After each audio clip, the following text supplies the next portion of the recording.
continue. Okay. We good? Yep, go ahead.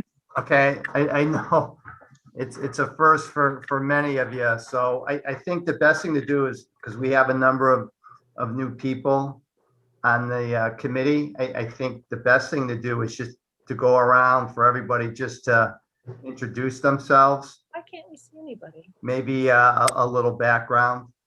So actually, Melanie, I'll start with you because you're on the top, as I see it. All right. Oh, excuse me, should we all be able to see everybody? No, some people don't have their video. They're just going off their phone or. Well, we have our video. Yeah, I have my video, but it's not showing me the grid to be able to see everyone. I think Okay, because they're sharing screen, because he probably is sharing the screen because we have the agenda up, then you're not able to see all the people. Oh, all right. Melanie, I think that's exactly right. If That you- would be my guess is what's going on. good If guess. you click Okay. on side by side, under viewing options, side by side, you can get everybody in. No, it's not there. The No, it's viewing not option is there. not- It's Mike.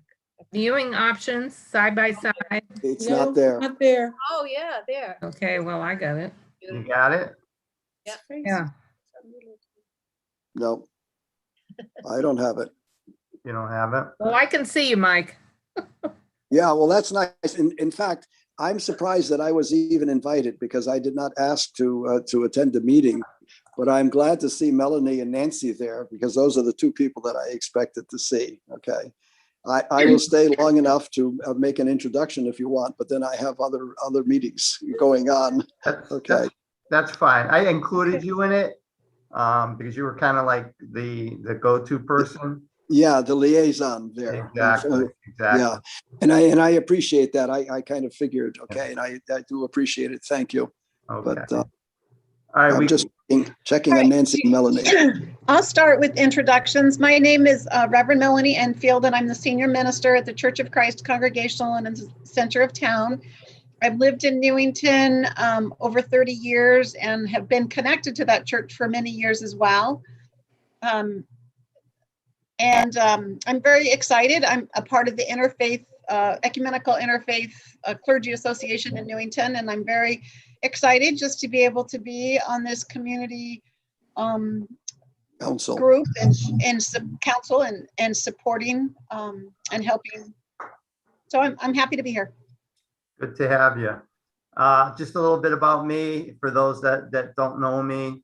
I'm Steve Clark. I'm the chief of police. I started my career in Newington here in 1985 at the ripe old age of 21.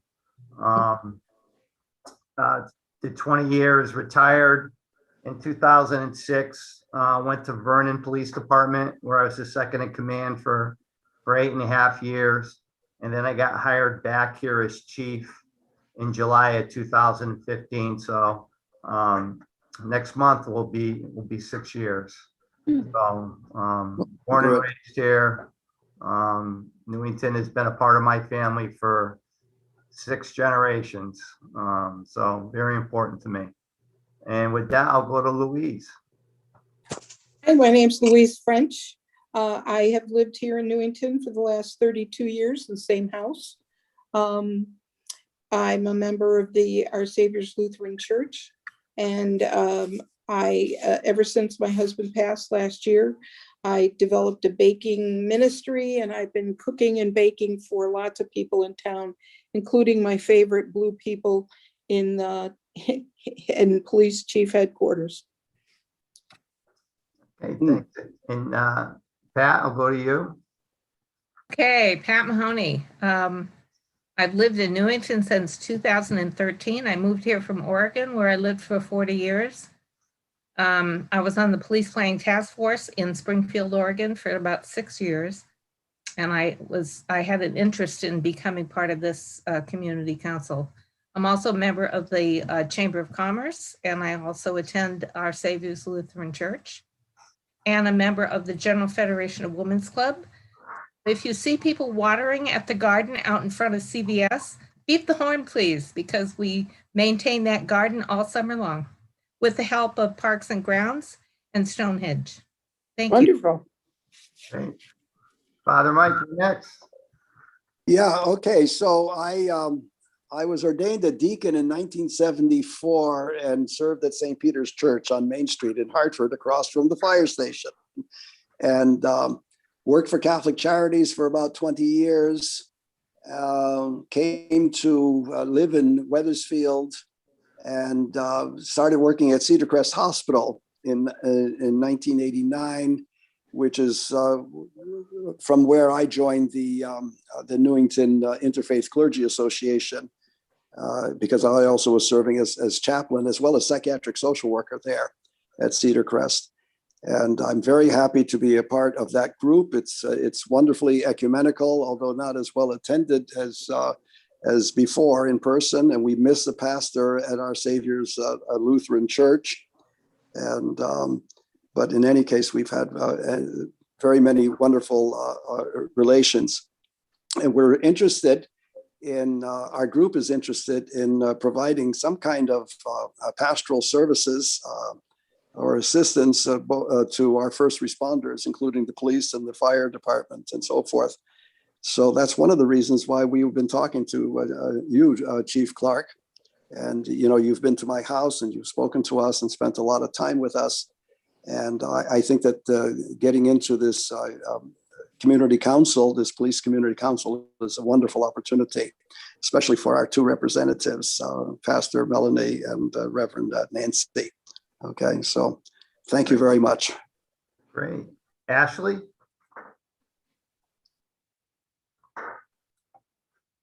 You're on mute. Oh, there you go. There we go. I've not lived in Newington for quite as long as anyone else, but I've been here for about 12 years. I have two young girls, so I'm starting to get a lot more involved in the community. I've got a 3-year-old and just another one that's going to be 2 at the end of July. I am staying home with them right now. I've been home with them for the last 2 years, but previous to that, I was a teacher in a middle school in Middletown for 13 years. And I got really involved in equity and education in my last couple years in Middletown when they started some district initiatives. I got involved in this community council, started watching the riveting meetings last summer and had some really great conversations with Chief Clark since then. And I'm excited to be involved now. Great. Nancy, you and your sidekick there? This is Gloria Gianfrida. Why don't you go first? My name is Gloria. I am Nancy's neighbor, and I have been living in Newington for about 15 years. I'm from Brazil, Rio de Janeiro, and I came from Brazil in 1989, and I'm living here in Connecticut for all these years. And you have a son. Yes, I have a son. He's 21. He's going to be 21 in September 14th. Where is he at? What college? He's at Eastern Connecticut State University, and his major is computer science. Really smart kid. Yes, Helps us a lot. yes, very smart. Not because he's my son. Since you're from Brazil, you'd be interested to know that I hosted a Brazilian exchange student. Nice. Well, I'm from Brazil, Rio de Janeiro. he's from Fortaleza. Fortaleza. Oh, Yeah. Fortaleza. Northern Brazil, up on the coast. Yes, I know. Bianca was her name, Bianca Lobo. Yeah, he's still living here. No, she's back in Brazil, married, has 2 daughters. Oh, nice. Her husband's actually a Brazilian state policeman. Oh, Wow, Yeah. small world. Yeah. yes, I'm here with my friend Nancy. And we'll see what happens. Yeah. She has lots of good ideas. Yeah. So I'm Nancy Baxter, and retired pastor and a retired clinical social worker. Grew up in Connecticut, in Waterbury, Naugatuck area. Moved around a lot. Married somebody who's lived in Newington I don't know, he was born here and he's back. He lived here for, I don't know, 30 years or something. Yeah, and his mama was the town historian, Oh, right, yeah. right? Remember her. Wrote a book, yeah, wrote a book about Newington. I have that book. A lot of people do, yeah. I would love to see it. Yeah. And I've worked with a lot of court adjudicated kids, so my passion is really there. And also wanting to find some wonderful ways for us as a community to support the police.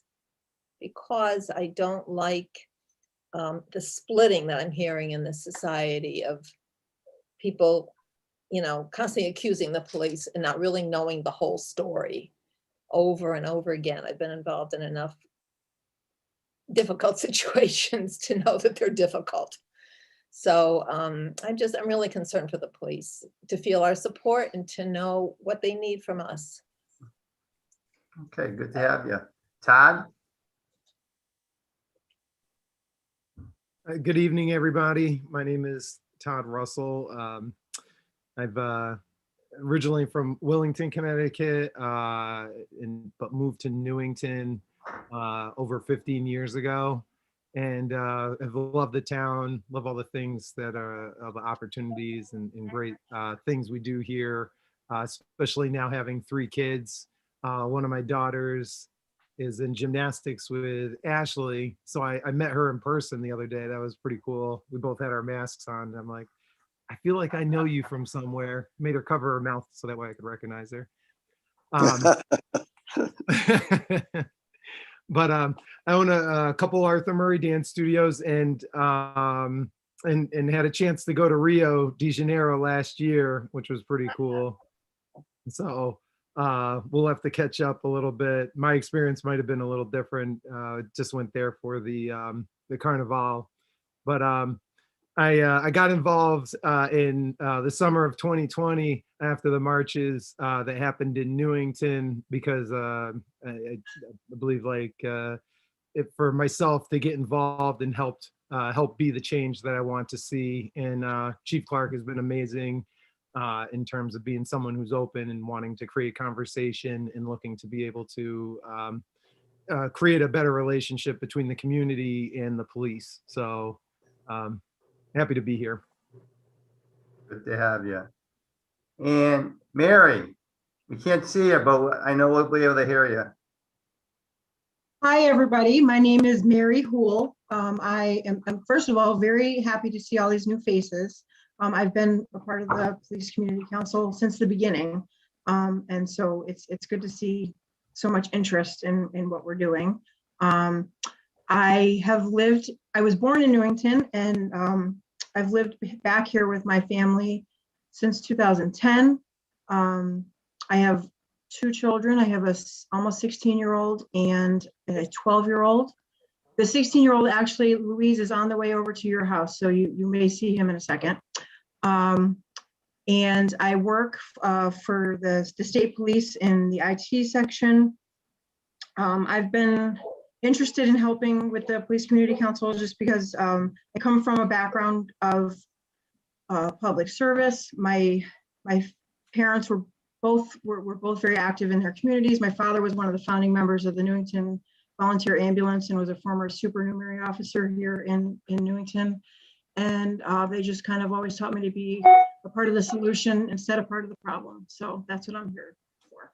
So it's nice to see everybody. Great, thanks. No, we have a number of new folks on, and I think we have a very diverse group. Good idea. So I really appreciate your involvement.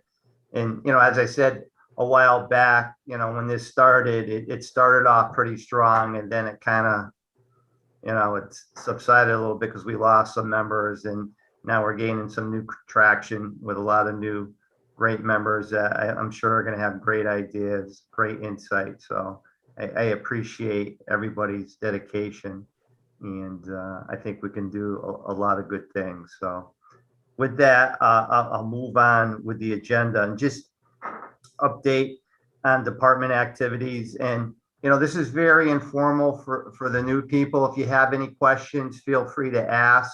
You're certainly welcome to to wait to the end on the agenda with member comment, but if something comes up that you want clarification on or have a question, feel free to ask, and I'll give you, I'll answer your question. If I don't have the answer, I'll get the information for you. So it's not really that formal here. It's more of try to communicate amongst the group with ideas and suggestions and thoughts. So informal process. So I'll Can I start. take this? Go Yeah, ahead. can I take the opportunity to give you my farewells and Sure. leave because I do have to run. But God bless you all. Right, we're praying for the success of this endeavor. Okay, and we will be available as much as we can. Okay. Appreciate Take it. care. Thank Yeah. you. Good night. Yeah. Bye bye. So I'll give you an update on our department activities. I always start with staffing to give everybody an idea where we are with our staffing. Right now, we have 3 officer openings that we're working on filling. It's been a challenge. If anybody's driven on the Route 9 over near New Britain, we about a year or so ago, we put an ad up on the billboard. It's an electronic billboard. We did that again to try to entice some new officers, recruits, applicants, however you want to describe it. So we've been doing that to try to strengthen our recruitment, to get some recruits. We have a number of people that were in background right now for those 3 openings, one of which is a certified officer in another police department. So they're in background right now, and it's a very in-depth process. We do polygraphs, psychological, medical, work record. So it's a long process. We try to get as much information as we possibly can to make sure that the applicants are qualified, but even more important, that they're gonna fit into the department and the community. Just because somebody's qualified doesn't make them, the best candidate. So we're looking for a specific type of officer. So not only qualifications, but how they're going to fit into the department and the community, which is really, really important. So we're in that process right now for those 3 openings. We're anticipating more openings, a lieutenant and a sergeant, and possibly a second sergeant. So we could have, well, I know we'll have 2 additional openings within the next 6 months, and possibly a third. So, and just so you know, when we make a hire, that entry level, it's typically 9 months before that person, upon being hired, hits the streets, because it's 6 months in the police academy and then another 3-month period of field training. So typically it takes about 9 months from the date of hire until they're actually working on the road on their own. So there's a challenge there. It's just, you just don't hire somebody and 30 days later they're starting work. It's 9 months before you see a return on non-investment, and it's a huge investment when you consider all the money that goes into that person's training. So that's why you want to make sure that you select the right person. And then after which they finish their field training, they're on probation for another year. So you get really a 19-month period to really take a look at that officer to make sure that, they're going to fit into the department. So all important. So we have those openings. The certified officer, obviously, they don't have to be sent to the police academy. They're already certified. So we give them the field training. So it's a short period. Usually, we'll look at them 2 to 3 months before we'll put them on the road, depending upon how well they're doing. They're acclimating to the department, our procedures, our systems, our computer systems. So, it's a short period, but it's still, it's another 2 or 3 months before you see them on the road. So there's going to be some staffing challenges for us over the summer. I mean, we're feeling it now. We have 2 officers that are out injured, and then 3 vacancies. So that's 5 people. And then if we get another 3 more, and it's going to be a struggle. It's really going to be a struggle, but we're doing the best we can to try to fill those existing vacancies. We have a dispatcher vacancy as well that we're in the process of trying to fill. We have 2 potential candidates that we sent to background. We only have 1 opening, but we've sent 2 into the background. So we're waiting on that. So we're looking to hire a dispatcher. Calls for service. Things are starting to, with as COVID is subsiding, things are starting to open up, and our call volume is beginning to go up. Larcenies are actually down compared to last year at this time. So last year at this time, we had 274 larcenies. This year, we had 212. So there's a reduction there. The larceny for motor vehicles, the car brakes, still a serious problem. Last year at this time, we had 79. We're more than double that right now. We're at 180. Wow. Those still continue to be a problem. Chief Clark, Yes.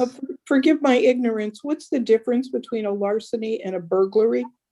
So a larceny, most of our larcenies, Louise, are shopliftings, Ah, okay. where they shoplift. Burglaries where you actually break in. We don't see a lot of burglaries into people's homes. It's mostly businesses. Okay. Storage units, the many storage units that we have throughout town, they'll get burglarized, where the lock will get cut and they'll go in and they'll steal things out of the storage units. Mm, Retail, commercial, same thing. They'll smash a window, they'll go in real quick, take what they can in a very short period of time and get out before the police arrive. So those Okay. are burglaries. thank you. Sure. Pistol permits. I mean, this floors me. This is absolutely out of this world.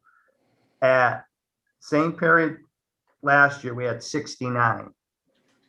This year, we have 318. Oh my gosh. So there's a lot of people getting guns out there. Pistol permit. I've never seen anything like this before. It's just, typically we would do 200, 220 a year on average. And, we're not even halfway through the year and we're already at 318. Wow. So it's Do you just, have a clue what's causing that? I just, there's a lot of uncertainty and anxiety out there in the public, and I think people are scared and they're protecting themselves. There's a lot of women that are getting pistol permits. A lot of husband and wives going to the NRA class together, going through the class together and getting their pistol permits as a couple. I'm seeing a lot of that. I'm seeing people in their 70s. To I'm protect seeing, folks that I never saw before Mm. getting permits. And it's, like I said, it's beyond anything I've ever seen. Is it Can I ask you- protection? can I- Go ahead. Is it protection of property? It's a combination of it. I think it's protection of self, protection of family, protection of property. I think just the uncertainty that's out there, I think people are concerned, and that's what's driving it. Go ahead, Pat. Okay, what in the state of Connecticut, what's the requirement for a check before they can get the gun? Like Okay. 3 days or? No, it's more in depth. Connecticut's pretty in depth in their background. So what you do is you come to the Newington Police Department, you submit your application, you're fingerprinted. Those fingerprints are then sent to the state police. And there's a state records check done. And then there's an FBI records check done to see if you have any record. We do an in-house records check to see if you've had any contacts, with the Newington Police Department. And then what the application asked you, what your previous addresses were for the last 7 years. So what we do is if you list an address in another community, say New Britain, then we follow up with New Britain to see if you have a local record with the New Britain Police Department. Because just because you don't have an arrest record doesn't mean that, you know, you may not still be unsuitable. There may be other police contacts that, you know, raise concern about whether or not you should have a permit. So, and typically, you know, to get those records checks back from the state is supposed to take about 8 weeks, but they're well beyond that. Well beyond that. And then you get issued, I sign off on it. If I'm comfortable with giving the permit, I sign off on it. And then you have 60 days to go down to Middletown and get your state permit. Because of COVID, they upped that to 150-day period, but now they're back to the 60-day. And then you have 60 days, you get your state permit and you're all set. If I deny the permit, there's an appeal process. So if I think the applicant is unsuitable, I'll deny the permit and there's due process. That person can appeal my denial before the Firearms Review Board at the state. And then I go and testify before the board, and that the applicant can go and testify before the board on why they think they should have their permit. And sometimes they're represented by an attorney. And the board's ruling is final. I can say I've been there 4 times. I've won all 4 times. They've all sided with me, but if they decided to side with the applicant, then I have to issue the permit. Does that mean that before somebody can purchase a gun, they have to have a permit? They have to have that permit, correct? Okay. Good. Gonna ask, like in the past, what's like the percentage of people that make it through the process? It's a good question. Most people make it through the process, Todd. You know, a small percentage don't. You know, I'll be honest with you. There are some people that I sign off on that I'm a little uneasy about signing off on. But I know that if I go before the Firearms Review Board, I'm going to lose. And I'll give you an example. I may have an applicant who's been arrested 5 times. And all 5 times, those charges weren't adjudicated over in court. They were nollied. So the state decided not to prosecute those charges, and some of which are domestic violence related.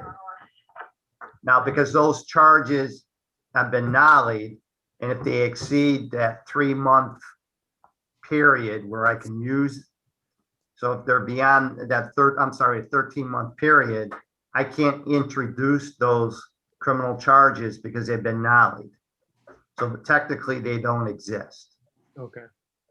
And one of the issues that I have with the clean slate bill is you're going to see people that have been convicted felons, that if you're a convicted felon, you are ineligible to possess a firearm. And with the clean slate bill, you know, and if that felony conviction at a certain time gets erased, that person now becomes eligible for a pistol permit and a firearm. So there's little concern there on my part. I'm just giving my concerns. And there's a number of misdemeanors as well. If you're a convicted felon, you're ineligible to possess a firearm. Certain misdemeanors, if you're convicted of certain misdemeanors, assault third, you're ineligible to possess a firearm. But oftentimes during our background, I'll see a number of criminal arrests where the charges have been nollied, and when they're nollied, they technically don't exist. I can't deny somebody a permit based upon those criminal charges that have been nollied, unless I can find an officer that remembers the incident and I can have the officer go in and testify as to his recollection of the incident.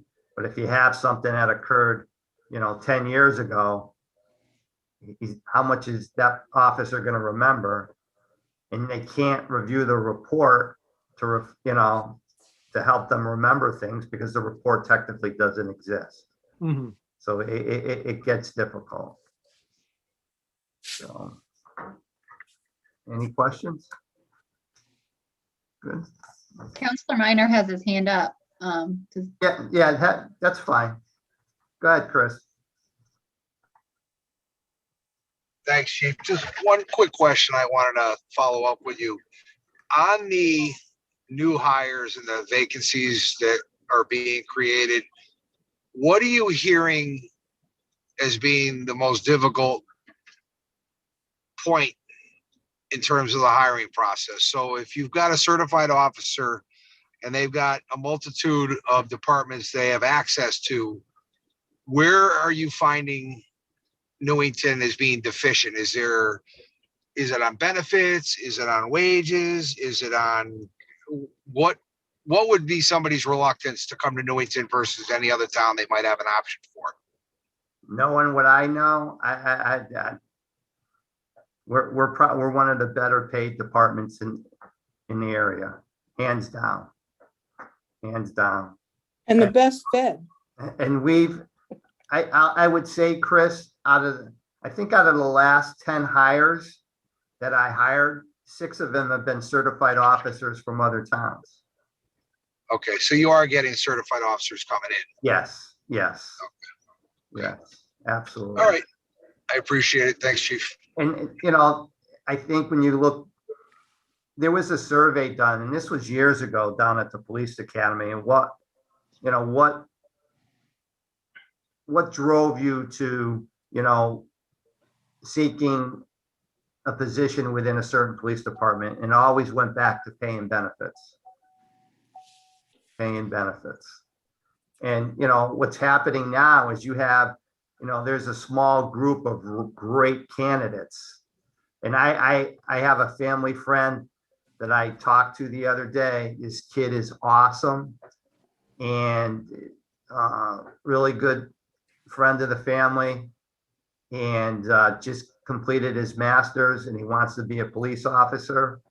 And I tried like heck to get him to come here, but he wants to work in the town he grew up in. How do you fault that?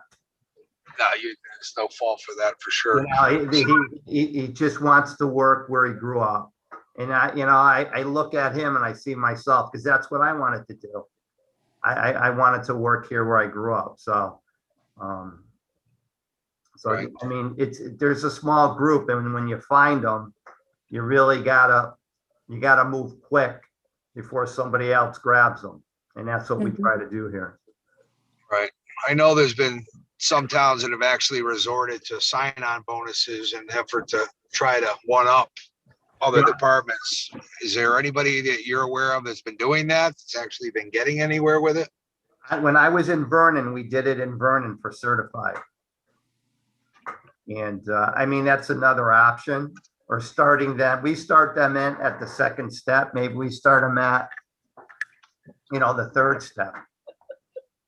So it's, but I mean, we got to continue to try to attract the best people.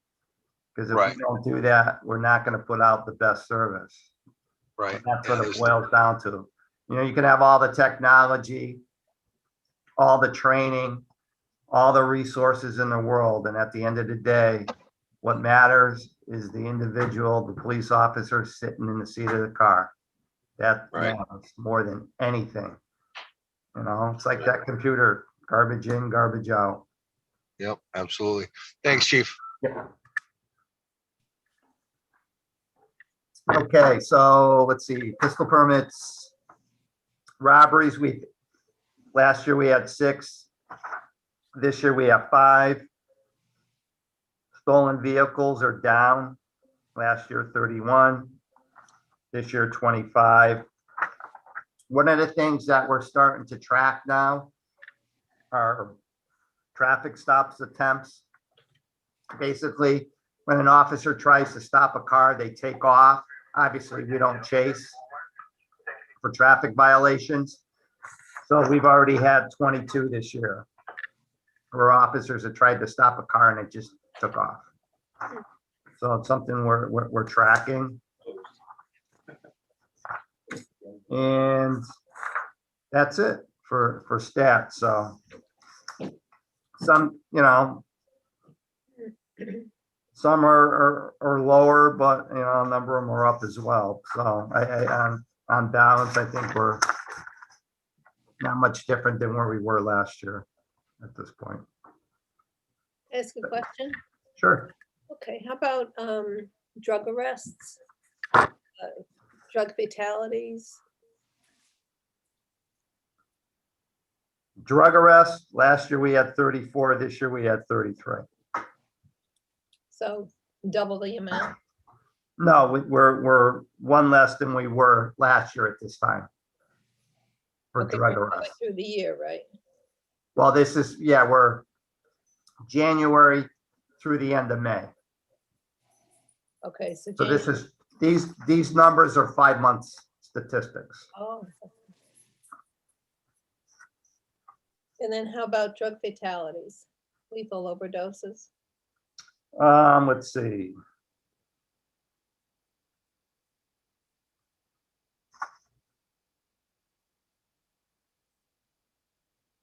I don't have we'd have to break it down because we just track it by death investigations. Last year we had 19. This year we have 22. Yeah, that's about right. And some of those are overdoses. Well, we've had a number of saves too because of Narcan, because we carry Narcan.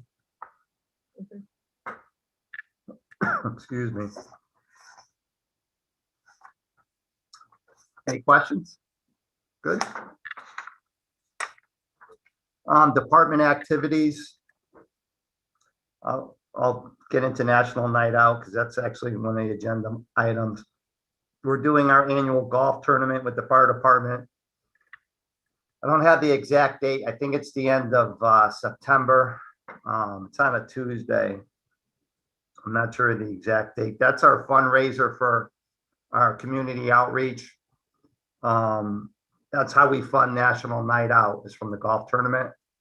So the proceeds from the golf tournament we use for National Night Out. And the bill for National Night Out is usually around $5,000 to $6,000. So it gets expensive. So we're able to provide that with the proceeds from the golf tournament. So it's very important. So we didn't do it last year because of COVID. So it's important that we do it this year so we can keep that fund going for those community outreach projects. The focus group, we had talked about the focus group. We're looking at doing a focus group. I was thinking about doing it like June or July, but I think the best thing to do with people on vacation is maybe towards the end of September when school starts back up again. So Paul gave me a good lead on somebody that is interested in facilitating. So I'll contact him. So we'll get a number of folks to where we can have some honest discussions about police race relations. Nice to get people from town as opposed to people out of town. I met with an individual the other day who shared some experiences that he had. We actually met him at the demonstration in June. Met with him afterwards, and we've kept in contact. And now that COVID's over, and we went out to lunch on Thursday and talked, and it was interesting to hear about a number of his experiences and a letter that he had shown me, and it was pretty eye-opening. So those are the types of conversations that I think could go a long way. He was able to provide a lot of insight into his experiences, and he listened to my experiences. So there's a respect there where we can both talk and have some honest discussion. So that's what we're going to try to do with the focus group. So we'll be working on that. If anybody's interested in helping out, feel free to reach out. But I'd like to do it, maybe towards the end of September, after the vacation season, the kids get back into school, and knock on wood, COVID doesn't return, because I'm still a little uneasy about it. So hopefully things will be, much better than they are, and when we can do that. I'll So shoot you an email, Chief, but I'd like to help out with that. absolutely, yep, absolutely. So we'll be in contact. Paul gave me. I also would like to help with that for sure. Sure, Ashley. Paul gave me the name of Steve Hernandez. He's a commissioner at the state level. So I had an opportunity, not that I know him well, but when I'm on the Human Trafficking Task Force for the Connecticut Police Chiefs Association. He was at a number of the meetings and very articulate, and I think he would be great. So, we'll work on that. And one of the things that I'm working on is next year, 2022, will be the 75th anniversary of Newington PD. So I'm looking to do a memorial wall at the front of the PD with donations. So that's something I started working on with, just getting some background information with Newington Memorial Funeral Home. So I'm working on that, trying to put a design together, and in hopes that on the 75th anniversary, we can have that unveiled. We did for our 50th anniversary. If you come into the PD, there's on our upstairs lobby wall, there's a huge plaque that for the 50th anniversary of the PD, and it lists every single officer that worked for the PD from 1947 until 1997. So not that I'm looking to add every single name on this memorial, but it'd be nice just to, have something there in remembrance of all the people that served the Newington Police Department. And what better way to do that is to unveil the 75th anniversary of the department. So something I'm working on, but you should be aware of. Okay, so National Night Out, that's moving forward. Jamie's doing a lot of good work on that. The date on that is August 3rd. And I think we did it from like 5 o'clock to 9 o'clock. Outback Steakhouse is going to be providing the food like they did the last time. We'll have the dunking booth and a number of things for the kids to do. We'll do tours of the PD. We're trying to get a local band to play, but I think we're going to get a DJ because the band is unavailable. We'll have the ice cream truck for those that remember that big trailer where the kids could walk in and, basically get served ice cream. That will be there. So a lot of good stuff. Just like last time, it was a huge hit, 2 years ago when we had it. So I would say that it's going to be just as big as it was the last time. The building down here is the parking lot is much bigger. There's a lot more room down here now than there was previous. So we'll be able to, design it, and it'll be much better than it was the last time. We were a little cramped. I don't think we'll have to worry about that this time. There's much more room down here now than there was the last time. So I don't know if anybody's driven by, but it's the parking lot's done, the town hall's done, so it looks good. So then, and actually, I'm gonna need Mary. Do you have your shirt from last time? I do have it. I completely forgot to send a picture of it to you. I'm so sorry. But Yeah. I will grab it and I will do it as soon as the meeting's over. I'll go Yeah, grab it for my. if you could just grab me a picture of the logo and the shirt, so I'll get shirt sizes and I'll order the shirts. Absolutely. I'll get it It done only when takes a we couple, finish the I meeting. think, yeah, I think it only took a couple weeks to get the shirts. So I'd like to do that. Yeah, that wasn't that long for when she did it last time. Mhm.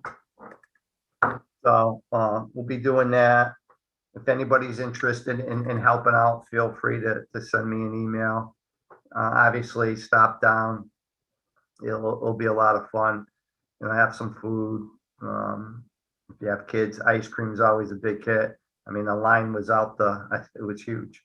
The kids were going and getting ice cream. So it was a huge hit. So And what day did you say that was again? that's August 3rd. August 3rd. Okay. So we're moving forward on that. The body cameras, we're still working on that. We're looking, the body cam, we already have in-car cameras. So we have those. Those have been online since 2015. So they're getting close to the end of their service life. So we're gonna have to buy new in-car cameras. Obviously, you have to buy the body cameras, all the hardware. So we're looking at about total expenditure over the next 3 years, probably about $500,000. Now, the state is offering 40% reimbursement.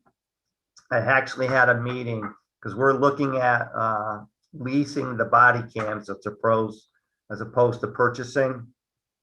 The state won't offer grant money for leasing. So I had a meeting the other day or a couple weeks ago with our legislative delegation and the commissioner OPM to try to get them to see if they could provide us reimbursement for a leasing program. So that's something that they're working on. Senator Lesser, Representative Turco, they're working on that to see if we can get reimbursement for the body worn cameras through a leasing program. If we're not able to do that, then we're still going forward and we'll purchase them. We've already earmarked some monies for that purchase, but we have until July 2022 for the body worn cameras to be online with that. So we're gonna go with WatchGuard. That's who we have for our in-car cameras.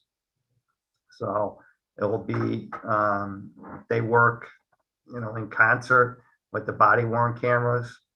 So we're looking at going with WatchGuard. And each officer, including me, will have a body worn camera.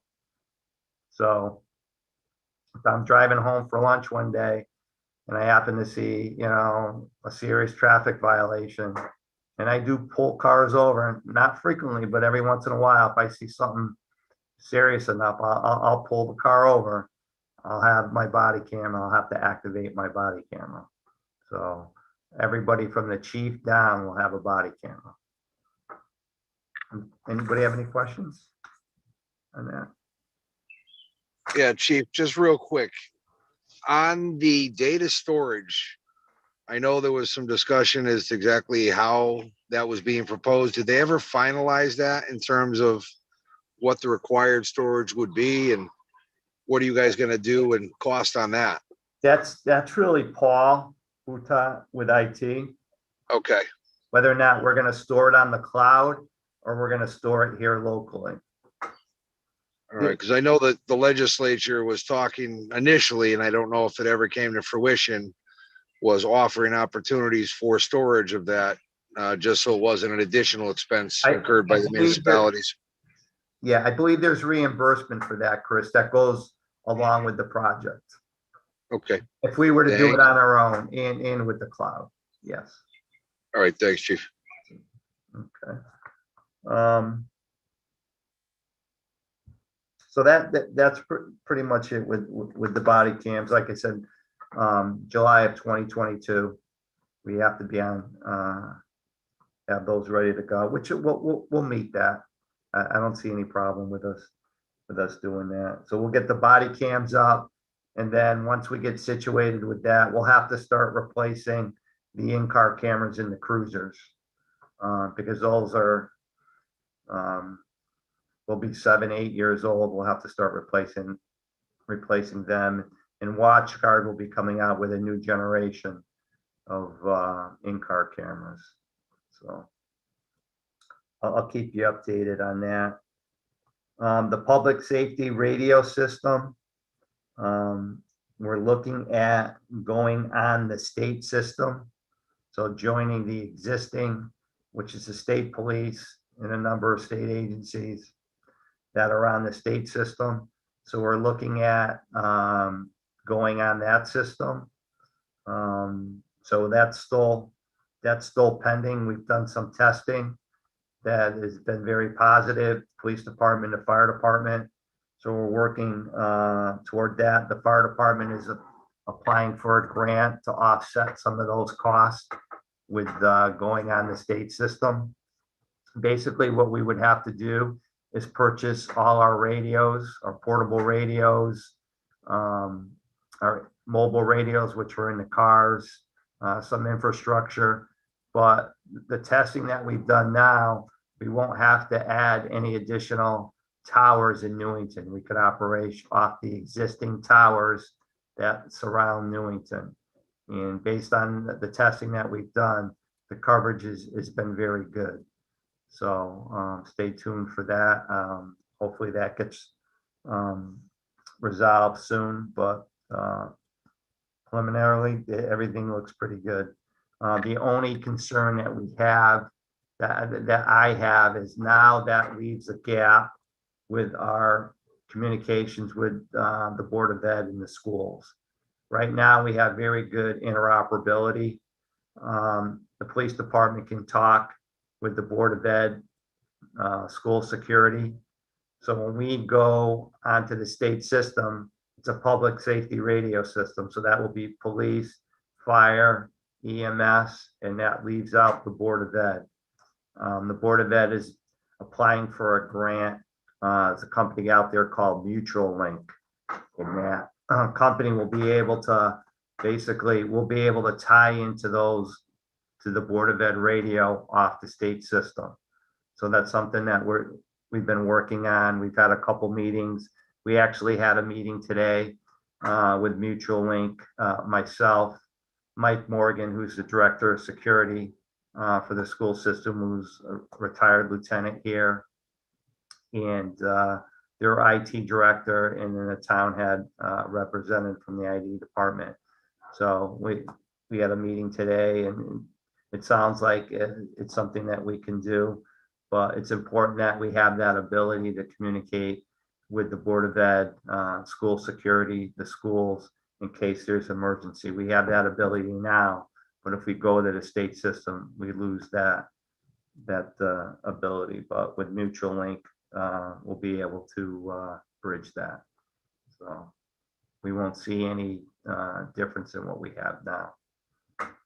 So, but like I said, the school is applying for a grant. I think the grant has to be in by June 15th, and that's monies for school security.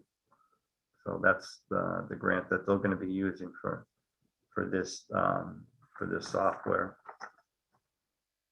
Anybody have any questions on the radio system? Very important. Got to have communications. Every major incident I've been involved in, when you do the debrief, time and time again, the one thing that comes up was the lack of communication or the inability to communicate. It's so important in public safety. And like I said, every single major incident I've been in during the debrief, communications was always an issue. So, I mean, our radio system is pretty good right now. We get good coverage. It's been reliable, but this just brings us to the next step. So Chief, you're saying this should cover the whole of the town? The entire town, And no yes, dark, so therefore like no dark spots or. exactly. Dead That's zones. exactly it, Todd. Oh, We have a couple dead spots here in town now with the existing radio system. mhm. We go on the state system, those get erased. Okay. And we know where they are just by, I mean, the dead spots, one particular has been here since I started. It's the same street for the last 35 years, but those will be erased. And we'll get better in-building coverage. Because once you get inside with all the steel, the concrete and the mortar, can reduce, the radio coverage. So, the testing that we've done has been very good. So I think it'll be good.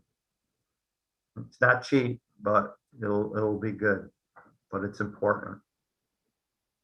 Okay. That's it. Does anybody from the public have any? I see there's a number of people. Any questions, any thoughts that they'd like to bring up or talk about? You see anybody, Heather? Nope, I do see Nancy raised her hand on the screen, but no one from the public. Okay.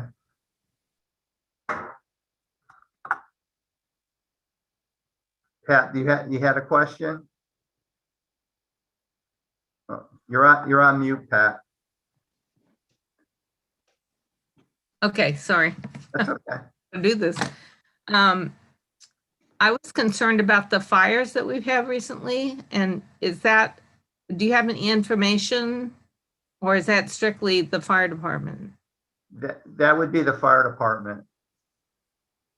That gets investigated through the fire marshal's office. So, Okay. Just so you understand, the fire department, the fire marshal's office determined cause and origin. Now, obviously, if it was an arson, then it would be investigated as a criminal matter. Okay, so once they make a determination that the fire is suspicious, or in fact it's arson, then the police department gets brought into the fold. But typically, all those investigations are handled by the fire marshal until, like I said, once they make a determination that it's arson, then the police department gets involved. Okay, and I had another question about the Citizens Police Academy. Are they starting that up again, or? Yes, we will. We're just, with COVID. And then the other thing, Pat, I gotta be, our staffing is at a level where we're struggling, especially during the summer months. Mhm. So we gotta get our staffing back up. Jamie's doing a lot of covering. So she's really doing her CSO duties part-time. So once we're back, we'll offer the Citizens Academy. I'd like to do the Youth Academy. We were looking at, and Todd was going to help out, is like a cadet program. We started doing some work on that, but it's just, it all got pushed to the back burners because of the staffing. Okay, great, thanks. Okay. Chris, you had your hand up? Yeah, just to piggyback your comments on the two fires, just based on what has been publicly released at this point, there's no correlation between the two. It's just kind of a freak situation of having that, but there's no connection or any type of foul play that's been identified publicly. Great, perfect, thanks. Anybody else? And Chief, I was going to offer to, I know we talked about helping out with the cadet program. If there's anything like I could research or put together in the meantime, if Jamie's the person, like as she's splitting her time. Yeah, actually, Sergeant Dean was going to do it. Sergeant Dean. Yeah, so he's in our support services. He's our training sergeant. But he's kind of covering typically there was another sergeant in there. We had another admin sergeant working out of that office. That's vacant. So he's kind of doing double duty right now. But it's something that, I mean, we got to look at filling when we go to the body cams, because we're going to need somebody to manage the body cams. Okay. So, but, yeah, so once we kind of get back on our feet, he started working on it, but obviously, Todd, if you want to do a little research, you know, feel free. And if you get anything, you know, let me know. But Okay. it's something we definitely want to look at. You know, All right. Chris is here, the cadet program for the fire department has been, you know, been successful. You know, it'd be nice to maybe steal some fire cadets to the police cadets. I can tell you, Chief, that we've actually had some interest from our surrounding neighboring towns, Rocky Hill, Weathersfield, Yeah, possibly combining our fire cadet program. And I don't know if the program still exists in Weathersfield, but back in the 1980s, I actually went through it for several years in the police program. And that was a, you know, an eye-opening experience as a teenager. And it's something that I carry with me, you know, 35 years later.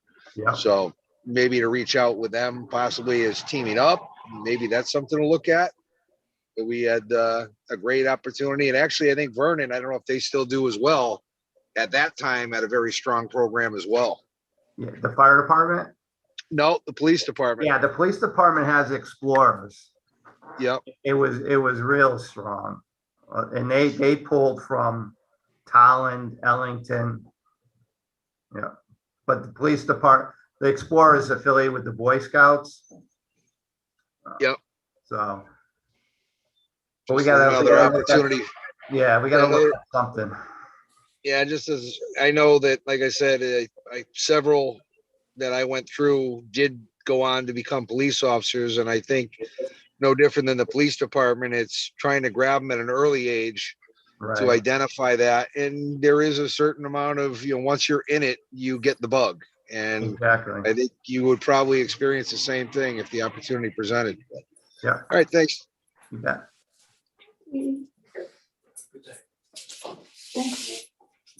Anybody else? I had a question, but Sure, go ahead, Nancy. You're on mute. I wanted to ask you a question about something you told us in our interfaith group. So tell me if you don't want to talk about it. You had, oh, there's our dog. You had said that you were thinking in 15 years there might not be a Newington police force. Yeah, I mean, that's a reality.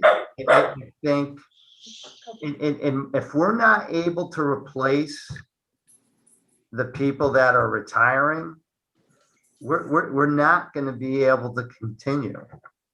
We're just not.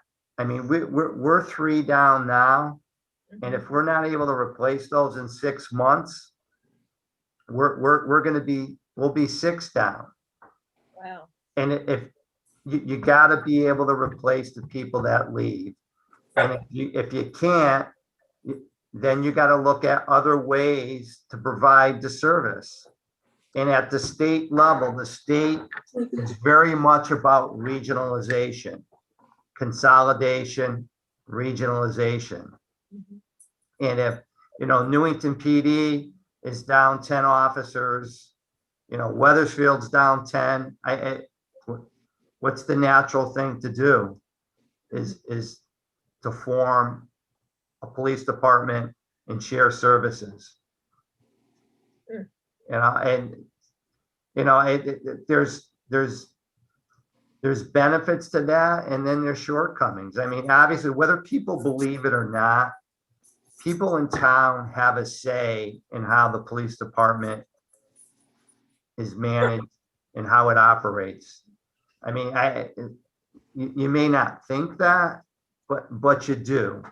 You know, through conversations I have with people, through your elected officials, you have a say. And if it goes regionally, you're gonna lose some of that control. But there's, at the same time too, there's a lot of cost savings there. I mean, you think of all the redundancy that, you know, all these little police departments have, if they could just share that. We're sharing an animal control officer with Weathersfield now. You know, we're sharing it 50-50. And we're not paying 100% of that. And why did we do that? Because we had part-time animal control officers that we couldn't keep. Right. In the 6 years I've been here, we couldn't keep any part-time animal control officers. They kept leaving. So what did we do? We consolidated with Weathersfield so we can keep that service being provided to the community. And it's worked out great. It really has. So, I mean, in the grand scheme of things, I mean, if there was, call it a metropolitan police department, a Harford County Police Department, where, you know, one police department covers the entire county. I mean, look at all the redundancy that could be eliminated. I mean, just look at police buildings alone. There's a lot of money to be saved, but people don't want to relinquish that control because you'll lose control. You will. I mean, it seems like we have less chance of getting an officer to a particular, you know, to a particular location if we're having to call Hartford or having. Well, it wouldn't be. You would have, if you go like Suffolk County Police in New York, Westchester County, you have county policing. So you'll have police coverage. It's just not going to be. It'll be something different. It'll be a county police department or a metropolitan police department as opposed to the Newington Police Department. So you don't think it would be a negative? I financially, if you do it the right way, there could be a lot of savings. But, you know, people want control of their police department. As a town resident, you want control. Yeah. But you know, it may happen because it may happen naturally. If we're not able to fill the existing vacancies, it's going to happen on its own. And you got to have police officers. And, you know, if I can't fill our spots and a number of other agencies can't fill their spots, what's the natural thing to do? Join forces. All right. So in my mind, I'm always forward thinking. It's a reality. But, you know, there's some benefits there, obviously, but then there's some shortcomings too. It all depends on what people want. Right. Well, when you were talking with us, you had mentioned that there were more car break-ins this year. There was more crime this year. There's more car breaks. Yeah. Absolutely. And, you know, in my mind, I'm wondering, does that mean we need more police officers to be? No, I think they need to provide more. Kids need discipline, they need structure, they need to be held accountable. And there's some kids that do really well with services and there's others that don't. But they need to provide services. However you want to approach it, you just can't talk about it. You got to put it in place. And that's a whole nother discussion. And what I've seen over the course of my 35-year career, how we've gotten to where we are.